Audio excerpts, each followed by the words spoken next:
ഈ വീഡിയോയിൽ എന്തായാലും സംഭവബഹുലമായിട്ടുള്ള കുറേ വിഷയങ്ങളാണ് സംഭവിച്ചിരിക്കുന്നത്. എന്നാൽ നമ്മൾ ഓസ്ട്രേലിയയിൽ നിന്ന് തന്നെ തുടങ്ങാം. അതുപോലെ ആംസ്റ്റർഡാം, നെതർലാൻഡ്, അങ്ങനെ കുറേ സംഭവങ്ങളുണ്ട്.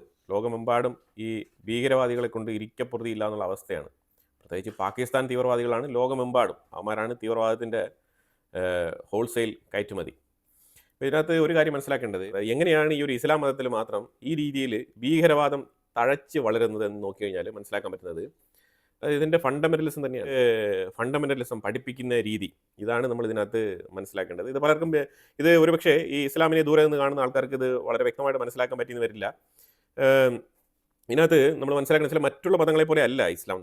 എന്തുകൊണ്ട് ഇത് ഈ തീവ്ര നിലപാടുള്ള ആൾക്കാർ ഇതിനകത്ത് ഉണ്ടാകുന്നു? വളരെ എളുപ്പത്തിൽ തന്നെ ഭീകരവാദ പ്രവർത്തനം ചെയ്യാൻ വേണ്ടിയിട്ട് ഇവർ കൺവിൻസ് ചെയ്യപ്പെടുന്നു എന്നുള്ളതാണ് ഇതിനകത്ത് മനസ്സിലാക്കുന്നത്. എത്ര എഡ്യൂക്കേഷനുള്ള ആൾക്കാരായാലും വളരെ എളുപ്പത്തിൽ കൺവിൻസ് ചെയ്യാൻ പറ്റും. അതിന് വേറെ ഒരു കാരണവുമില്ല. ഈ ചെറിയ പ്രായത്തിൽ തന്നെ ഈ പേടിപ്പെടുത്തുന്നത് മരണാനന്തര ജീവിതം, അതാണ് ഇതിനകത്ത് ഏറ്റവും വലിയൊരു ചോദ്യചിഹ്നം. എല്ലാ മതങ്ങളുടെയും പുറകിലുള്ള ഒരു നിഗൂഢത എന്ന് പറഞ്ഞാൽ ഈ അടിക്കാതെ പോകുന്ന ലോട്ടറി, അതാണ് ഈ മരണാനന്തര ജീവിതം.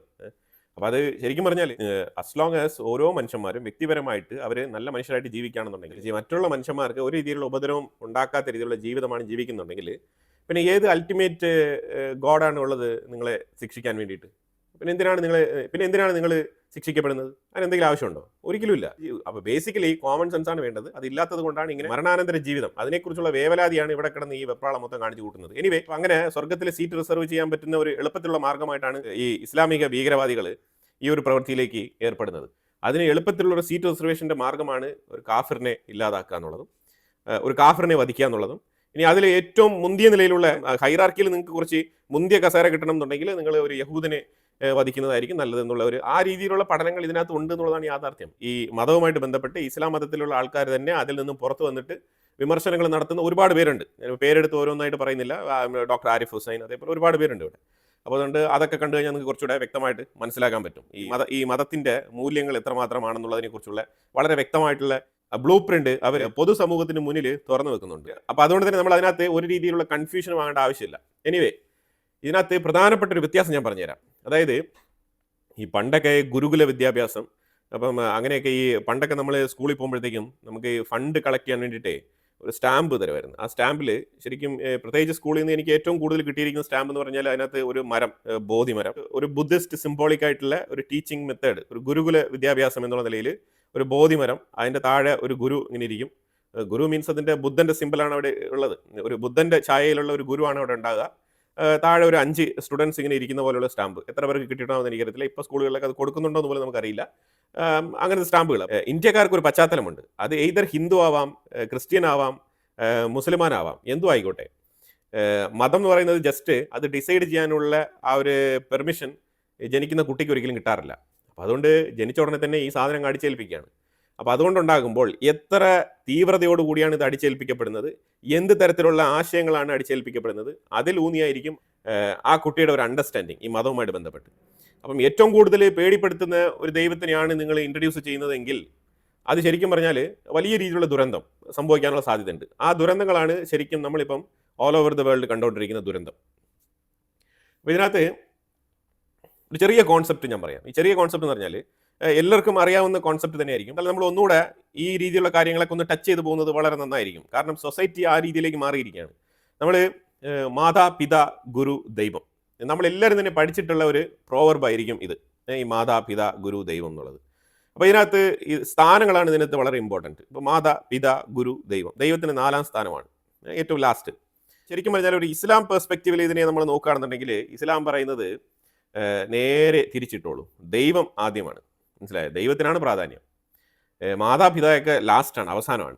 അതാണ് മനസ്സിലാക്കേണ്ടത്. ദൈവത്തിനാണ് പ്രാധാന്യം. വ്യക്തിപരമായിട്ട് നിങ്ങളെ ജഡ്ജ് ചെയ്യും. ഇത് ഈ സെമറ്റിക് റിലിജിയൻസിൻ്റെ കോൺസെപ്റ്റ് എന്ന് പറഞ്ഞാൽ വ്യക്തിപരമായിട്ട് ജഡ്ജ് ചെയ്യും. റിസറക്ഷൻ ഉണ്ടാവും, നിങ്ങൾ മരണത്തിൽ നിന്നും ഉയർത്തെഴുന്നേൽക്കും, അത് കഴിഞ്ഞിട്ട് നിങ്ങൾക്ക് ജഡ്ജ്മെൻറ്റ് കിട്ടും. അത് ആ രീതിയിലാണ്. ഹിന്ദുക്കളുടെ ആണെങ്കിൽ ആത്മാവിനെക്കുറിച്ചുള്ള ഡിസ്കഷൻസും സങ്കല്പങ്ങളും, റീബർത്ത്, 7 ടൈംസ് റീബർത്ത്, ഇങ്ങനെയുള്ള കോൺസെപ്റ്റാണ് ഹിന്ദു ഐഡിയോളജിയിൽ വരുന്നതെങ്കിൽ മറ്റുള്ള ഐഡിയോളജിയിൽ വരുന്ന കാര്യങ്ങൾ എന്ന് പറഞ്ഞാൽ റിസറക്ഷൻ, അതാണ് മെയിനായിട്ട് ഇതിനകത്ത് ഉദ്ദേശിക്കുന്നത്. നിങ്ങൾ ഉയർത്തെഴുന്നേറ്റ് നിങ്ങൾ മരിച്ചവർ ഉയർത്തെഴുന്നേൽക്കും എന്നുള്ള കോൺസെപ്റ്റ്. ആ കോൺസെപ്റ്റിൽ അവസാനം നിങ്ങൾ ചെയ്ത നന്മയും തിന്മയും കൃത്യമായിട്ട് വിലയിരുത്താൻ വേണ്ടിയിട്ട് ഒരു ജഡ്ജ്മെൻറ്റ് ഡേ ഉണ്ടാവും. ആ ജഡ്ജ്മെൻറ്റ് ഡേയിൽ അത് ക്രിസ്ത്യൻസ് ജഡ്ജ്മെൻറ്റ് ഡേ, മുസ്ലിംസ് കിയാമ ഡേ എന്നൊക്കെ പറയുന്നുണ്ട്. അപ്പോൾ ആ ജഡ്ജ്മെന്റിൽ നിങ്ങൾക്ക് കിട്ടാൻ പോകുന്ന ഡിസിഷൻ അതിനനുസരിച്ചുള്ള ജീവിതം ബാലൻസ് ചെയ്ത് കൊണ്ടുപോകുന്നതിൻ്റെ തത്രപ്പാടാണ് ഇവിടെ കിടന്ന് കാണിക്കുന്നത്. അപ്പോൾ അതുകൊണ്ട് അവർ പറയും ഈ ഒരു ലോകം ടെമ്പററി ആണ്, അതുകൊണ്ട് ഇത് താൽക്കാലികമായിട്ടുള്ള ഒരു താവളം, ഇടത്താവളമാണ്, നിങ്ങളുടെ പെർമനന്റ് എറ്റേണിറ്റി ലൈഫ് കിട്ടാൻ വേണ്ടിയിട്ട് നമ്മൾ മരണത്തിന് ശേഷമാണ് എറ്റേണിറ്റി ലൈഫ് എന്നാണ് പറയുന്നത്. നമുക്കൊരിക്കലും ഫിസിക്കൽ ലൈഫിൽ ഫീൽ ചെയ്യാൻ പറ്റാത്ത ഒരു പ്രോമിസ് അതാണ് നിങ്ങൾക്ക് തരുന്നത്. അപ്പോൾ ആ പ്രോമിസിന് വേണ്ടിയിട്ടുള്ള കളികളാണ് ഇവിടെ നടക്കുന്നത്. അപ്പോൾ എന്തായാലും അതൊരു സൈഡിൽ നടക്കട്ടെ. അപ്പം ഞാനിവിടെ പറഞ്ഞതിന്റെ കൃത്യമായിട്ടുള്ള വിഷയം എന്താണെന്ന് വെച്ചാൽ ഈ മാതാപിതാ ഗുരുദൈവം ഇത് ഇങ്ങനെ തന്നെ ആയിരിക്കും. എന്നാൽ മാത്രമേ മനുഷ്യന്മാർക്ക് ഇവിടെ മോറൽ എത്തിക്സോട് ജീവിക്കാൻ കഴിയുകയുള്ളൂ. പാരന്റ്സിന് മുൻഗണന കൊടുക്കുന്ന ഒരു പഠനം ഇവിടെ ആവശ്യമുണ്ട്. ഈ പാരന്റ്സിന് മുൻഗണന കൊടുക്കുന്നില്ല എന്നുണ്ടെങ്കിൽ നിങ്ങൾ ദൈവത്തിനാണ് മുൻഗണന കൊടുക്കുന്നുണ്ടെങ്കിൽ ദൈവം എന്ന് പറഞ്ഞ കോൺസെപ്റ്റ് തന്നെ എഫക്റ്റീവ് ആകുന്നത് ആഫ്റ്റർ ഡെത്ത്. അതാണ് ലൈഫിൽ ഒരിക്കലും നിങ്ങൾക്ക് ദൈവത്തിനെ കാണാനും കഴിയില്ല, കണ്ടവരാരും ഇല്ലാതാനും. പിന്നെ ചില ഓക്സിജനേറ്റഡ് ഫീൽസ് ഒക്കെ പലർക്കും കിട്ടും. അത് നല്ല ഹൈ ഫ്രീക്വൻസിയിൽ പ്രാർത്ഥിച്ചാലും നിങ്ങൾക്ക് കിട്ടും, ഹൈ ഫ്രീക്വൻസിയിൽ മെഡിറ്റേറ്റ് ചെയ്താൽ നിങ്ങൾക്ക് കിട്ടും, ഏറ്റവും കൂടുതൽ ഓക്സിജൻ നിങ്ങളുടെ ബോഡിയിലേക്ക് സപ്ലൈ ചെയ്ത് വിട്ടാലും നിങ്ങൾക്ക് ഒരു ബ്രെയിനിൽ ഒരു ഡെലൂഷനൊക്കെ ഒരു മെഡിറ്റേഷനൊക്കെ ക്രിയേറ്റ് ആവും. അങ്ങനത്തെ ഫീലൊക്കെ കിട്ടും. അതൊക്കെ പല പ്രാർത്ഥനകളിലും കിട്ടാറുണ്ട്. അത് പലത് അടിച്ചാലും കിട്ടും. അപ്പോൾ ആ രീതിയിലാണ് അത്. അപ്പോൾ രണ്ടും ഏകദേശം ഈക്വൽ ആയിട്ടുള്ള പരിപാടികൾ തന്നെയാണ്. അപ്പോൾ എനിവേ അത് ഇപ്പം ഇത് വിശ്വാസികളെ വേദനിപ്പിക്കാൻ വേണ്ടി ഞാൻ പറയുന്നതല്ല, ഇത് വിശ്വാസത്തിന്റെ യാഥാർത്ഥ്യമാണ്, അത്രയേ ഉള്ളൂ. പിന്നെ ഈ വിശ്വാസ ബോധങ്ങളൊക്കെ നമ്മുടെ മനസ്സിൽ ഉൾമനസ്സിൽ ഈ ചെറുപ്പം തൊട്ടേ പഠിച്ച വിഷയങ്ങളൊക്കെ കിടക്കുന്നത് കൊണ്ട് നമുക്ക് വയസ്സാകുമ്പോഴത്തേക്കും ഇനി ഒരുപക്ഷെ ബിരിയാണി കിട്ടിയാലോ, ഇപ്പോൾ എന്തിനും ഇനി ഒരുപക്ഷെ സ്വർഗ്ഗം ഉണ്ടെങ്കിലോ എന്നാൽ പിന്നെ കിട്ടിക്കോട്ടെ എന്ന് പറഞ്ഞിട്ട് എന്തായാലും നമ്മളൊരു 60-65 വയസ്സ് വരെ ജീവിച്ചു, ഇനിയുള്ളൊരു 10-15 വർഷം ആത്മീയതയിലേക്ക് പോകാന്ന് പറഞ്ഞിട്ട് പൂർണ്ണമായ ആത്മീയതയിലോട്ട് പോകുന്ന ആൾക്കാരുണ്ട്. എങ്ങാനും സ്വർഗ്ഗം ഉണ്ടെങ്കിലും ഇനി അത് കിട്ടിക്കോട്ടെ എന്ന് പറഞ്ഞിട്ട് പോകുന്ന ആൾക്കാരുണ്ട്. അപ്പോൾ ഇങ്ങനെയൊക്കെ പലതരത്തിലുള്ള മനുഷ്യന്മാരുണ്ട്. പക്ഷേ ഇതിനകത്ത് ഇസ്ലാമിൽ ഞാൻ ചൂണ്ടിക്കാണിക്കാൻ ഉദ്ദേശിക്കുന്നത് ഈ മാതാപിതാ ഗുരു ദൈവം എന്ന് പറഞ്ഞ കോൺസെപ്റ്റ് നേരെ ഉൾട്ടായാണ്. അതുകൊണ്ടാണ് ഈ പ്രശ്നങ്ങൾ സംഭവിക്കുന്നത്. കാരണം ദൈവമാണ് വലുത്, അതുകൊണ്ടാണ്. അപ്പോൾ അതുകൊണ്ട് ദൈവമാണ് വലുത്, ദൈവത്തിന്റെ റൂളിങ്സ് ആണ് ഏറ്റവും ഇമ്പോർട്ടൻറ്റ്. ആ പുസ്തകത്തിൽ എന്ത് പറഞ്ഞിരിക്കുന്നു, അത് ഞാൻ ചെയ്താൽ മാത്രമാണ് എനിക്ക് എൻ്റെതായിട്ടുള്ള കാര്യങ്ങൾക്ക് ഒരു സക്സസ് അറ്റൈൻ ചെയ്യാൻ പറ്റുള്ളൂ എന്നുള്ള ഒരു ജീവിതത്തിന്റെ ആ ഒരു കോൺസെപ്റ്റ് പൂർത്തിയാകുന്നത് ആ പുസ്തകം വായിച്ച് അതിലുള്ളത് നടപ്പിലാക്കുമ്പോഴാണ്. അപ്പോൾ അതിലെന്തെങ്കിലും ഷോർട്ട് കട്ടുകൾ ഉണ്ടെങ്കിൽ അത് ചെയ്യുന്നതിൽ തെറ്റില്ല. ഇത് താൽക്കാലികമല്ലേ ഈ ലോകം, അതാണ് സംഭവം. അപ്പോൾ ആ സംഭവത്തിൽ ഊന്നിയാണ് ഇപ്പം ഞാൻ ഇത് പറഞ്ഞത്. എന്തുകൊണ്ടാണെന്ന് പറഞ്ഞാൽ ഓസ്ട്രേലിയയുമായിട്ട് ബന്ധപ്പെട്ടാണ് പറഞ്ഞു വരുന്നത്. കാരണം അച്ഛനും മകനുമാണ് വെടിയുതിർത്തത്, തീവ്രവാദ ആക്രമണം നടത്തിയത്. അപ്പോൾ ഇവന്മാരുടെ മാനസികാവസ്ഥ എന്താണെന്നുള്ളതാണ് നമ്മൾ ജസ്റ്റ് ഒന്ന് ചിന്തിച്ച് നോക്കേണ്ടത്. അപ്പോൾ ഇതിൽ മകൻ നവീദ് അക്രം, അവനും ഗുരുതര അവസ്ഥയിൽ ഇപ്പം ചികിത്സ നേടിക്കൊണ്ടിരിക്കുകയാണ്. ഇവന്റെ തന്ത സജത് അക്രം. അപ്പം ഇവർ രണ്ടുപേരുമാണ് ഈ കോപ്രായം കാണിച്ചു കൂട്ടിയത്. അപ്പോൾ പോലീസ് എന്തായാലും ഇവരുടെ വീടൊക്കെ വളഞ്ഞ് സെർച്ച് ചെയ്ത് ഇന്നലെ രാത്രി തന്നെ യുവമാരുടെ വീട് വളഞ്ഞിട്ടുണ്ടായിരുന്നു. അപ്പോൾ വീട്ടിലുള്ള കുടുംബാംഗങ്ങളൊക്കെ കൈ ഉയർത്തി സറണ്ടർ ആകുന്ന ഒരു സ്റ്റേജിൽ നിൽക്കുന്ന സാഹചര്യമാണ് കാണാൻ കഴിഞ്ഞത്. അതായത് ഓസ്ട്രേലിയയിലെ അവസ്ഥ വളരെ പരിതാപകരമാണ്, അത് അങ്ങനെ തന്നെ പറയാൻ പറ്റുള്ളൂ. ഇതിലൊരു വിഷയം മനസ്സിലാക്കേണ്ടത് പറഞ്ഞാൽ ഈ ഇസ്ലാമിക ഭീകരവാദം തുടങ്ങിക്കഴിഞ്ഞാൽ, അതായത് ഈ ഇസ്ലാം കമ്മ്യൂണിറ്റി ഡോമിനേറ്റഡ് ആയി കഴിഞ്ഞാൽ സംഭവിക്കാൻ പോകുന്ന പറഞ്ഞാൽ ഒന്നെങ്കിൽ ആ രാജ്യം പൂർണ്ണമായിട്ട് ഇസ്ലാമിക നിയമത്തിന് കീഴടങ്ങി ഇൻക്ലൂഡിങ് ശരിയത്ത് ലോ വരെ ഇംപ്ലിമെൻറ്റ് ചെയ്ത് ജീവിക്കണം. നമ്പർ 1 അതാണ് അവരുടെ കോൺസെപ്റ്റ്. അതായത് അവർക്ക് പൂർണ്ണമായിട്ട് ഡോമിനേഷൻ വേണം. പിന്നെ മറ്റുള്ളവർക്ക് മൈനോറിറ്റി ആയിട്ട് അവിടെ ജീവിക്കാൻ അവർ സമ്മതിക്കും.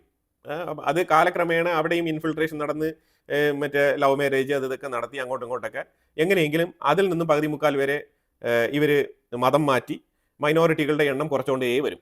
ഇത് ഇവരുടെ കാലങ്ങളായിട്ടുള്ളൊരു അജണ്ടയാണ്. ഇതിങ്ങനെ തന്നെയാണ് നടപ്പിലാകുന്നത്. ഇപ്പോൾ ഓസ്ട്രേലിയ ആയിക്കോട്ടെ, യൂറോപ്പ് രാജ്യങ്ങളായിക്കോട്ടെ, എല്ലാം തന്നെ ഇപ്പം ഈ ഒരു ഇസ്ലാമിക ഭീകരവാദത്തിന്റെ പിടിയിൽ പേടിച്ച് വിറങ്ങലിച്ച് നിൽക്കുന്ന സാഹചര്യമാണ്.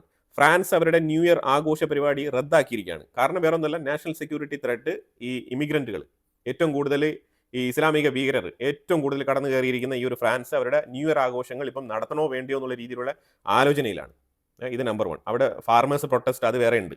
അപ്പോൾ അതുകൊണ്ട് ഈ പ്രതിഷേധം കടന്നു പോയിക്കൊണ്ടിരിക്കുന്ന ഈ ഒരു കാലഘട്ടത്തിൽ ന്യൂ ഇയർ ആഘോഷം വേണ്ട എന്നുള്ളതാണ് ഫ്രാൻസിന്റെ തീരുമാനം.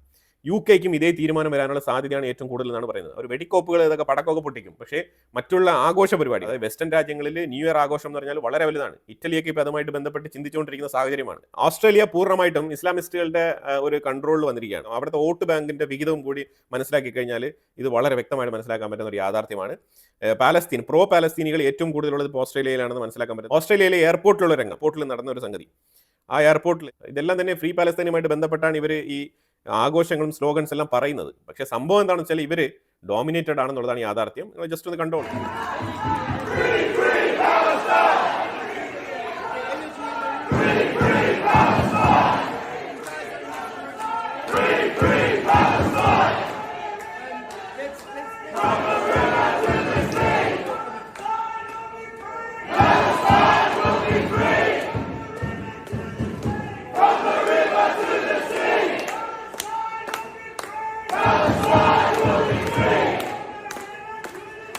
From the river to the sea.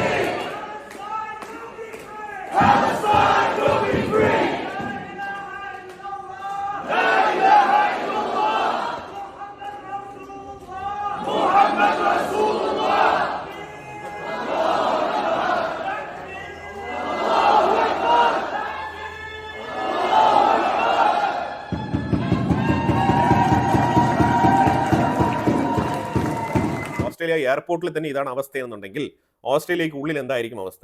അതാണ് നമ്മൾ മനസ്സിലാക്കേണ്ടത്. ഇത് പഹൽഗാം മോഡൽ ആക്രമണമാണെന്ന് ചോദിച്ചു കഴിഞ്ഞാൽ യെസ്, പാകിസ്ഥാനികൾ ഇൻവോൾവ് ആയതുകൊണ്ട് തന്നെ ഇത് ഒരു പഹൽഗാം മോഡൽ ആക്രമണമാണോ എന്ന് ചോദിച്ചു കഴിഞ്ഞാൽ യെസ്, അങ്ങനെ പറയാം.